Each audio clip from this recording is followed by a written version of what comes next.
Il y a quelques jours, nous avons apporté cette expression éloignement de Dieu. Nous voulons aujourd'hui regarder notre thème spécial. Qu'est-ce qu'est le péché? Nous voulons remplacer ce mot péché par éloignement de Dieu. Par exemple, dans le passage 1, l'éloignement de Dieu est insanité. C'est le moyen par lequel l'esprit est rendu fou et cherche à laisser les illusions prendre la place de la vérité. Étant fou, il voit des illusions là où la vérité devrait être et là où elle est réellement. C'est l'éloignement de Dieu qui a donné des yeux au corps, car qu'est-ce que ceux qui sont sans péché voudraient voir? Quel besoin ont-ils de vue, de son et de toucher? Que voudraient-ils entendre ou tenter de saisir? Que voudraient-ils sentir le moindrement? Sentir n'est pas connaître, et la vérité ne peut qu'être remplie de la connaissance et de rien d'autre. L'éloignement de Dieu est insanité. C'est le moyen que le corps qui a donné des yeux au corps pour rendre le monde est réel, et nous ne constatons même pas que nous sommes éloignés de Dieu autant que nous nous trouvons ici dans ce monde. L'éloignement de Dieu est la demeure de toutes les illusions qui ne font que représenter des choses imaginées, issues des pensées qui ne sont pas vraies.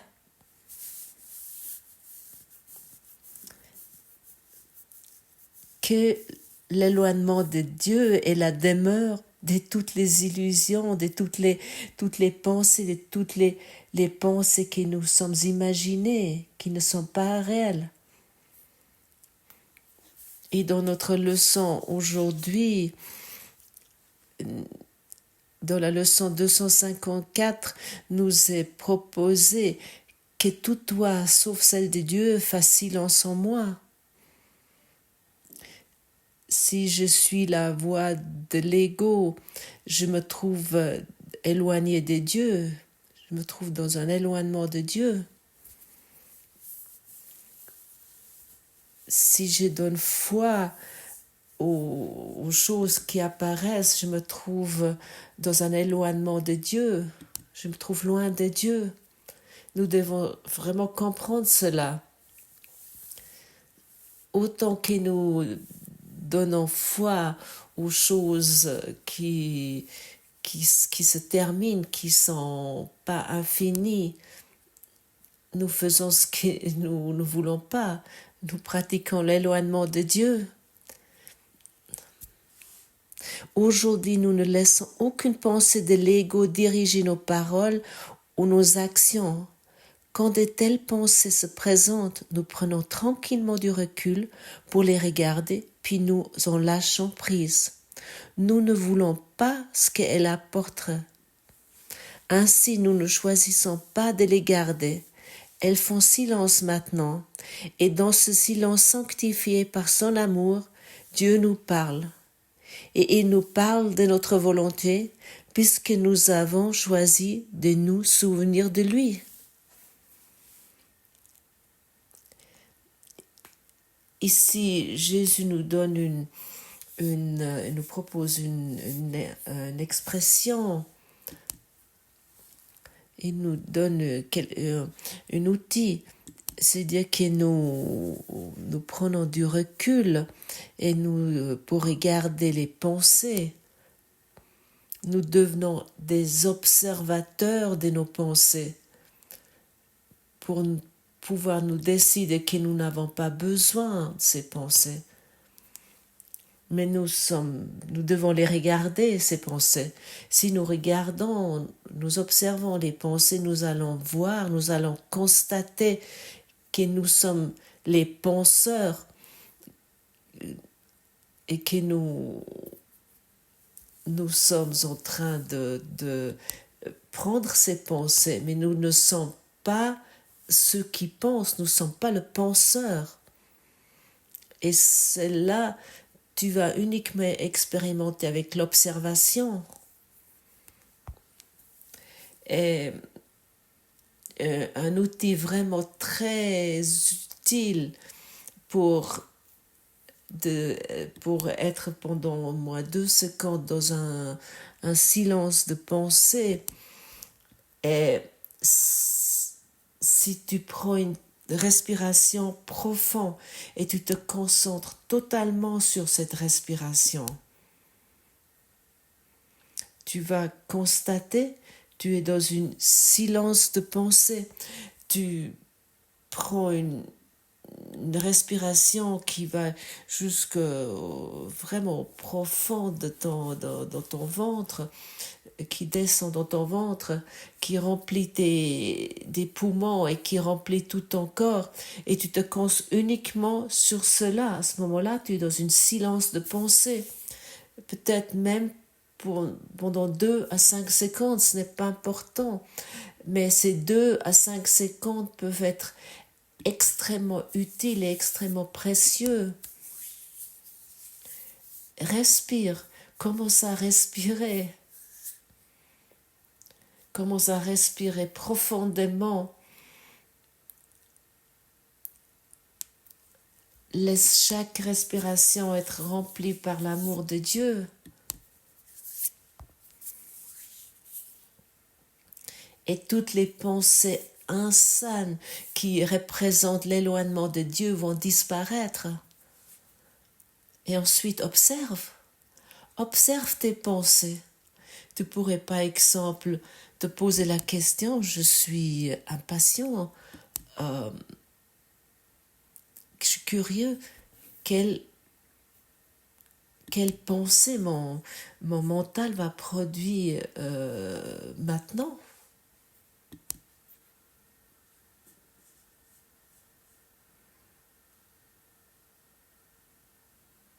Sois étonné lorsque tu commences de regarder de cette façon sur le penseur. Soudainement, il n'y a plus de pensées qui apparaissent. Et à ce moment-là, tu es ouvert pour la voix de Dieu. Mais nous ne sommes pas ouverts pour la voix de Dieu autant nous prenons nos pensées pour tellement importants, nous prenons nos problèmes, nos histoires pour tellement importants. Nous pouvons pas recevoir la voix de Dieu, c'est une évidence. Et c'est tellement facile, regarde, c'est ces 2-3 outils qui ont été proposés ici et ça nécessite uniquement la pratique. Et tu vas voir, ça fonctionne impeccablement. Encore une fois, Jésus nous invite d'être ici l'observateur de nos pensées. Là, nous pouvons bien sûr poser la question, je suis curieux, quelle pensée mon mental va produire à la suite. Et ainsi nous sommes assis comme le chat devant le trou de souris. Et nous regardons et nous attendons de voir ce qui sort de ça. Et nous constatons qu'il n'y a rien qui sort. Il n'y a pas une pensée qui apparaît. Et ça, c'est fantastique. Si tu peux expérimenter ça pour quelques instants, et dans cette détente, tout ton système peut se régénérer et tu reçois des impulsions nouvelles et créatives dans la situation où tu te trouves. Et c'est tellement simple, c'est tellement facile, mais habituellement, nous fonctionnons pas comme ça, nous sommes en train de produire, de faire. Nous croyons que nous sommes ceux qui pensent. Tu n'es pas le penseur, tu es l'observateur. Tu es l'observateur des pensées et tu t'identifies avec les pensées. C'est une différence énorme. Si tu n'es pas le penseur, à ce moment-là, tu es libre. C'est clair, c'est net, c'est évident. Et chaque fois que lorsque nous croyons que nous sommes le penseur, à ce moment-là, nous pratiquons, tu dois le savoir, nous pratiquons l'éloignement de Dieu. Et nous cherchons à quelque part l'amour, nous cherchons les pensées de Dieu, nous cherchons quelque chose. Et ce que Jésus nous dit ici tellement clairement, aujourd'hui nous ne laissons aucune pensée de l'ego diriger nos paroles ou nos actions. Quand de telles pensées se présentent, nous prenons tranquillement du recul pour les regarder, puis nous en lâchons prise. Nous prenons du recul, nous prenons une respiration profonde et prétendant tu es dans une situation turbulente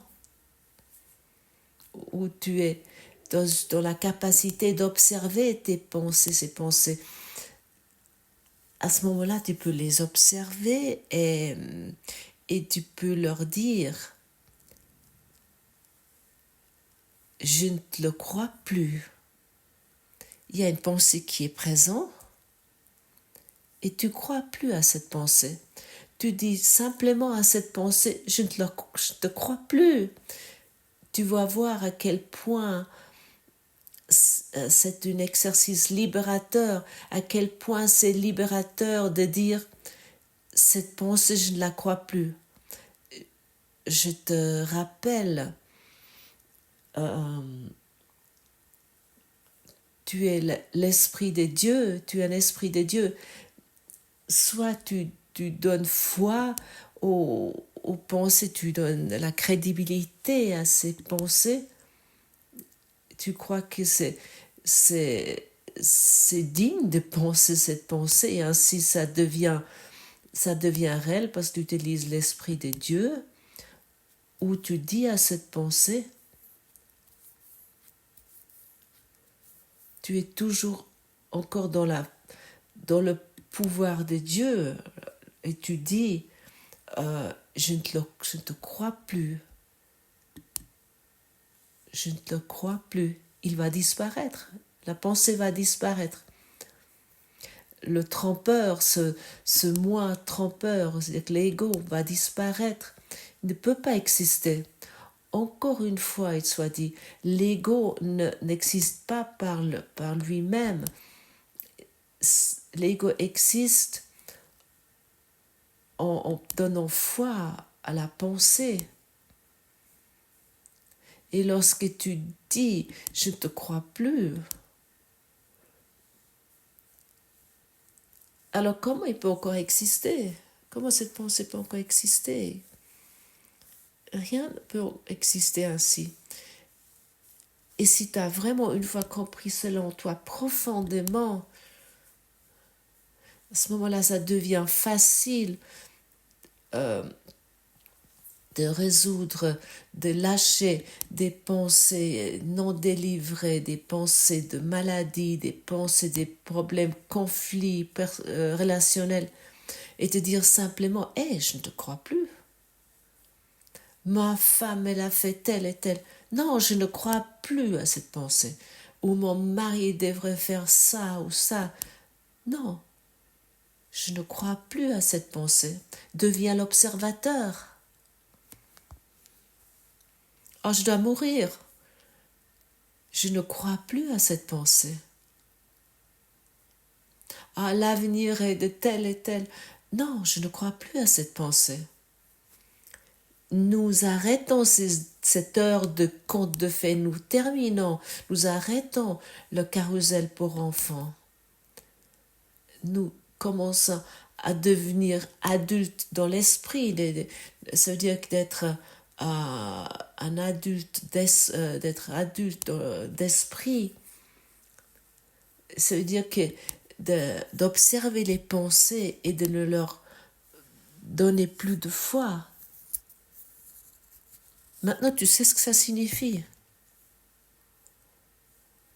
Et je te promets, ça va te faire beaucoup de bonheur, ça va apporter plein de joie si tu agis ainsi, si tu pratiques ainsi.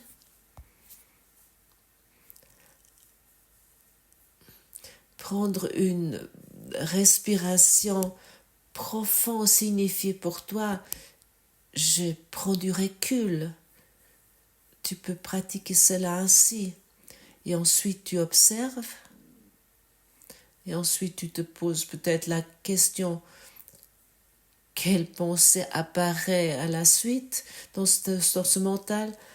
Et tu constates à un moment donné, tu n'es pas celui qui pense.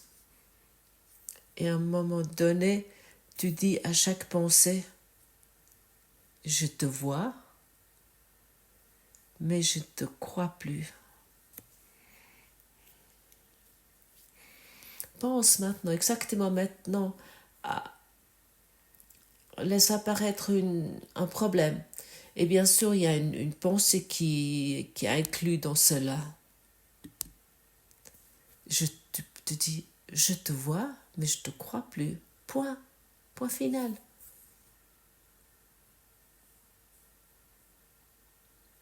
Et maintenant, commence à célébrer.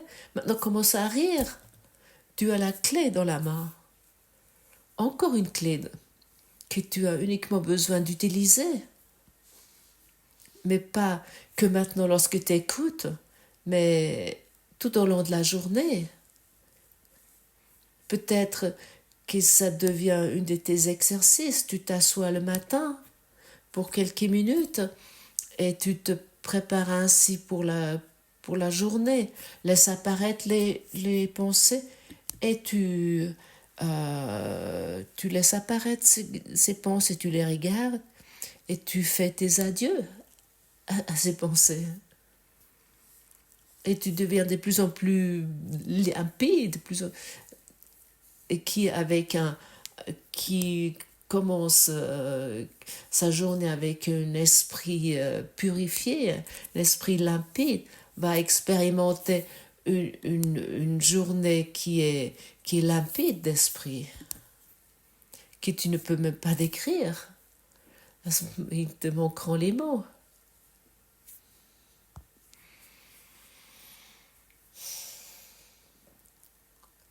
Parce que ce ancien cadre de référence que nous utilisons pour nos conversations n'est plus nécessaire. Et tu ne vas plus devoir avoir le sentiment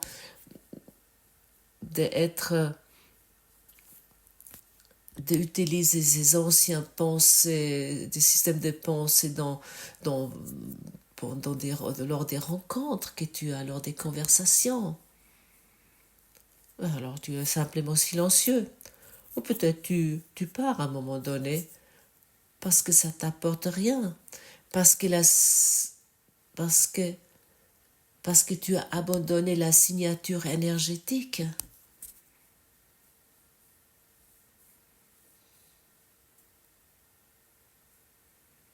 Je te vois, mais je n'ai plus besoin de toi. Nous pouvons dire ça, nous pouvons prononcer cela avec beaucoup de douceur. Nous pouvons le sentir avec beaucoup de douceur et l'expérimenter ainsi.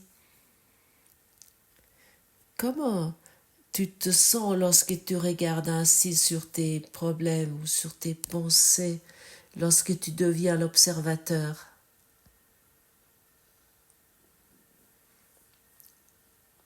Moi, je peux uniquement encore percevoir la paix et la joie, un silence intérieur. Mon esprit devient silencieux. Le silence est un bien précieux que nous oublions si souvent Nous cherchons rarement le silence, la quiétude, parce que nous sommes habitués nous avons l'habitude de trouver notre satisfaction dans ce monde agité d'images. Nous allumons nos ordinateurs, nos téléphones portables, nous laissons traverser ces images, passer ces images, et nous croyons trouver quelque chose ainsi. Le silence est le bien le plus précieux, lequel que tu désires tellement que tu as soif après ça. Et comment tu peux arriver à cela? T'étais présenté d'une façon très simple et très facile. Et ici, j'aimerais encore une fois nous appeler et de nous dire d'abord pratiquer et ensuite reconnaître. D'abord pratiquer et ensuite comprendre.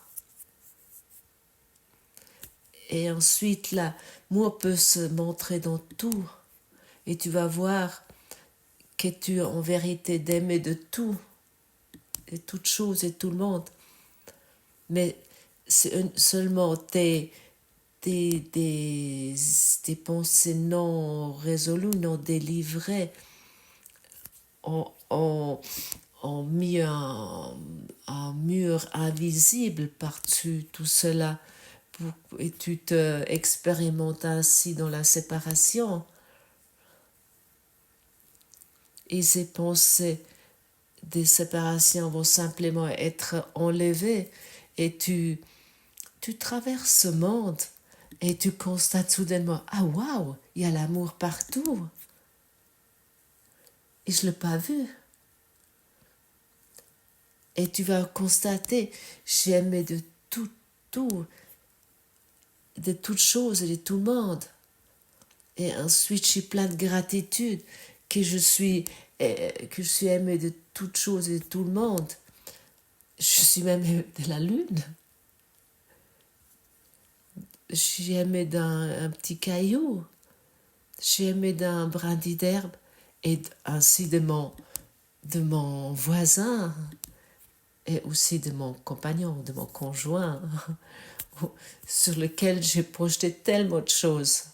Et soudainement, je constate qu'il y a un amour immense qui n'est pas descriptible. Et dans cette expérience, nous arrivons, si nous pratiquons plus l'éloignement de Dieu, la distance de Dieu, cet amour qui est comme toi. Et si toi tu es l'amour, chaque être vivant est l'amour. Et tout ce que tu vois ici est amour. Et ça, c'est une expérience fascinante. Et chacun que tu as rempli avec des jugements, ou tu as posé tes jugements dessus,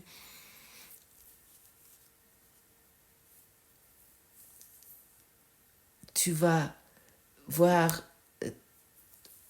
voir dans l'amour, parce que les jugements n'ont plus de signification, parce que le monde que tu as fait n'a plus de signification. J'aimerais te rappeler la leçon numéro 1. Rien ce que je vois dans cette pièce, que je sens, que j'entends dans cette pièce, ou que je peux toucher dans cette pièce, n'a de signification. Mais j'ai donné toute la signification aux choses. Avec quoi j'ai donné cette signification? Avec mes pensées qui ont des effets. Nous nous rappelons, chaque pensée a des effets dans mon esprit, dans mon mental. Et chaque pensée que je crois fait apparaître les choses que je ne veux pas. Mais si les pensées qui apparaissent, nous ne donnons plus de foi, ne donnons plus de crédit, ils vont être corrigés dans l'esprit et ils perdent leur pouvoir sur moi. Et ainsi, chaque problème va être résolu de cette façon. De moi.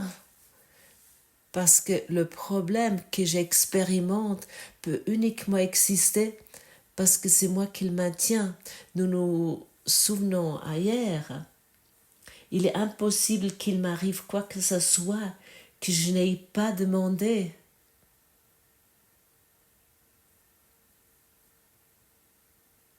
Alors, si le problème ne vient pas de l'extérieur, qu'est-ce que nous pensons la plupart du temps? À ce moment-là, je suis la cause du problème. Et ça signifie le problème est dépendant de moi. C'est pas moi qui est dépendant de moi. Non, le problème dépend de moi. Et comment les problèmes deviennent réels? Avec mes pensées. Comment le monde et le niveau de la forme devient réel? Avec mes pensées auxquelles je donne crédit. Autrement, rien pourrait exister ce que je vois ici sur le niveau de forme, que je perçois ici. Et la perception est créée par la projection. Et comment je projette? Avec mes images, mes pensées que je porte dans mon esprit. C'est ainsi que le monde fonctionne. Et comment tu résous cela, tu le sais maintenant aussi, tout est lié à tes pensées. Je te vois, mais je ne crois plus à cette pensée. Quelle libération, quelle information libérateur.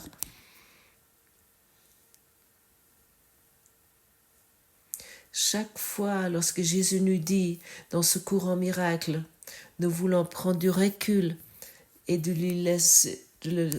nous laisser guider par lui, alors beaucoup se posent la question, comment je peux faire cela?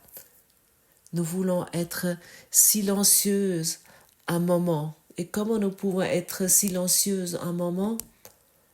Comme déjà mentionné auparavant, en prenant une respiration vraiment très profonde et nous vraiment concentrer sur cette respiration. Et ainsi tu as pris du recul, tu as fait un pas en arrière.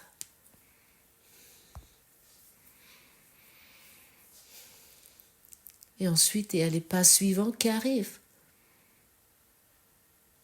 Et soudainement, à un moment donné, tu vas entendre la voix de Dieu très clairement.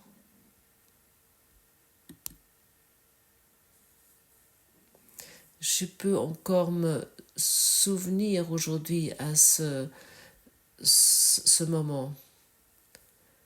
Oui, si ça s'est déjà passé assez longtemps, et je peux encore me souvenir aujourd'hui que c'est comme aujourd'hui, mais ce premier contact vraiment conscient et Dieu parle vraiment s'adresse à moi, Jésus s'adresse à moi, c'est quelque chose d'inoubliable. Ça a mis mon existence sur une direction totalement autre, totalement nouvelle. Et j'ai commencé à faire confiance.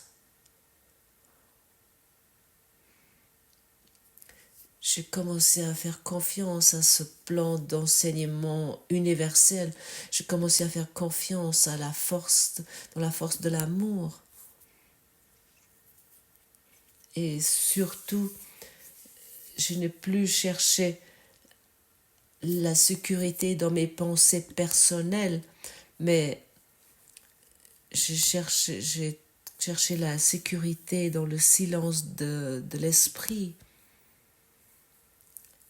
Et ça, c'est quelque chose qui est totalement différent, c'est totalement à l'envers. Parce que l'ego nous dit, ah, nous avons besoin des pensées, nous avons besoin de savoir ce qui se passe ici, et ensuite nous allons trouver une solution. Nous nous souvenons, l'ego analyse, et le Saint-Esprit accepte. Point. Seulement dans l'acceptation, tu prends du recul et tu es dans la capacité d'observer, tu es capable d'observer la pensée. Et tu peux à ce moment-là dire, je ne te crois plus aucun mot. Et à ce moment-là, ce soi trompeur va plus pouvoir exister.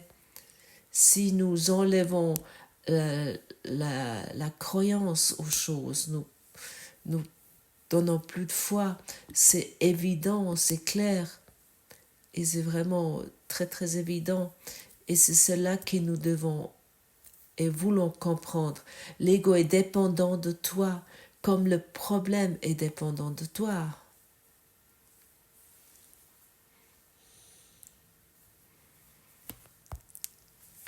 Et le problème n'est pas venu de l'extérieur vers toi, mais à travers toi, à travers tes pensées.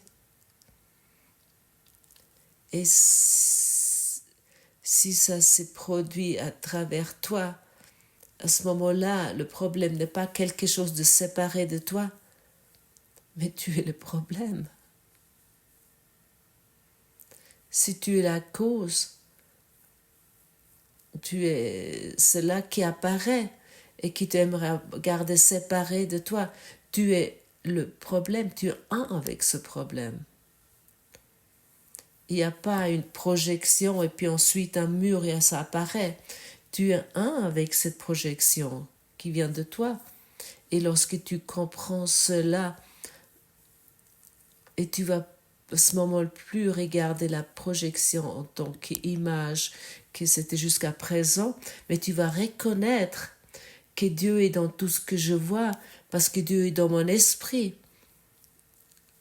Et tu peux également à ce moment-là regarder la projection dans l'amour, avec amour, et à ce moment-là, la personne qui t'agace le plus devient ton ange salvateur. Et à ce moment-là, il est uniquement encore l'amour pur. Et le plus grand problème pour toi se transforme, se transcende en amour. Que tu es véritablement. Que tu es. Que tu es. On aimerait encore te répéter cela 1000 fois. Et tu peux toujours encore poser la question, même souvent tu peux te poser la question, qu'est-ce que je suis? Est-ce que je suis éloigné de Dieu ou je suis un en Dieu? Trouve la réponse en toi, ça ne sert à rien si moi je te donne la réponse. Trouve-la pour toi.